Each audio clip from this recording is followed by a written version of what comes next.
My name is Gina Zarella. I'm a family medicine doctor with a board certification in Menopausal Health. Every day I speak to women about the things that we have to cover in a primary care setting, but I know that there are so many other things that they want to address, and I think that there's a huge place to do that. And I think we can get everybody feeling the way that they want to be feeling if we just had the time and resources to do it.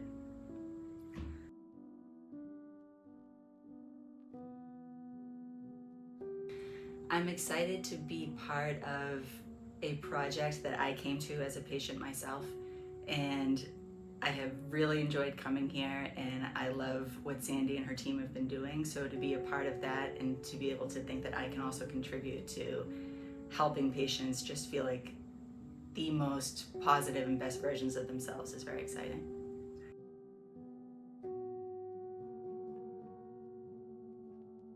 Thousands. Thousands? I currently have probably about 3,000 patients. Amazing. So, yeah.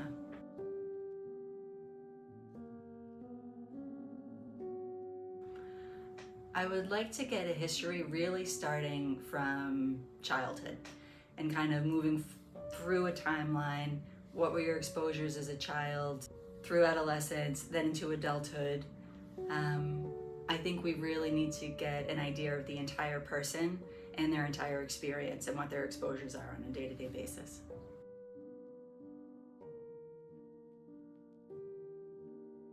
So we'll be doing a pretty broad range of things. So really trying to have people come in, explain whatever their symptoms are, where they are at in their life, and then helping them to feel a bit better, whether it's through their gut health and doing some testing that way, whether it's through GLP-1s and weight loss versus just the anti-inflammatory properties of it, migraine therapies, maybe Botox for migraines, trapezius, spasm, whatever it is that's affecting sort of their day-to-day life. And then of course also focusing on hormone replacement therapy, both for women who have gone through menopause and those of us who are in perimenopause. For men, we'll be looking at hormone therapies for libido, for hair loss, for overall energy, sleep quality.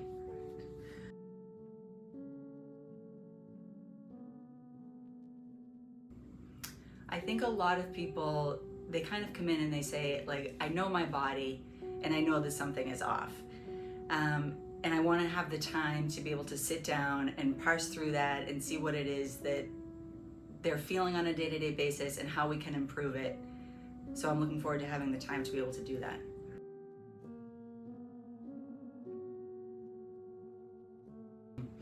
So I think this really comes to the core of how we can feel better overall. There's the age-old expression, you are what you eat, and it is so true. So it's really about the effect that the foods and nutrients that we have on the entire body. So if someone has an inflammatory system happening in their gut, it really kind of can create an overall inflammatory response. So if we can quiet that and figure out what it is that people are having reactions to versus what they're metabolizing and feeling great, then we can really help all different aspects of their life. So with their energy levels, with their appearance. So while Sandy might be focusing on how we can decrease inflammation of the skin, this is something that we can also do internally and really start at the core of the problem.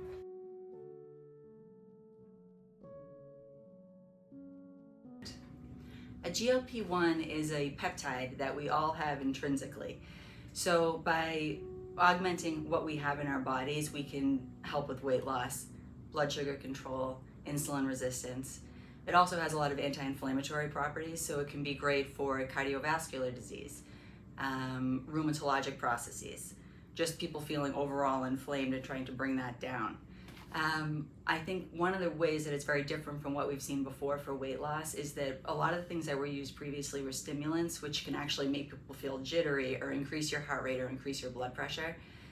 And we're really not doing that. We're actually doing the opposite effect by kind of calming things down and decreasing inflammatory processes. So people have noticed that it's helpful for weight loss, also for sleep apnea, all these, like an array of different things.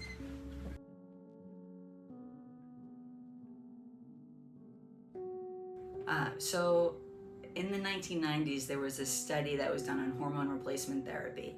And at the time, there was a lot of misconceptions about the dangers and the risks of it. So for really a generation of women, it was just sort of, they were told, this is menopause and it's just something that we need to deal with. And the reality is that that is not the case.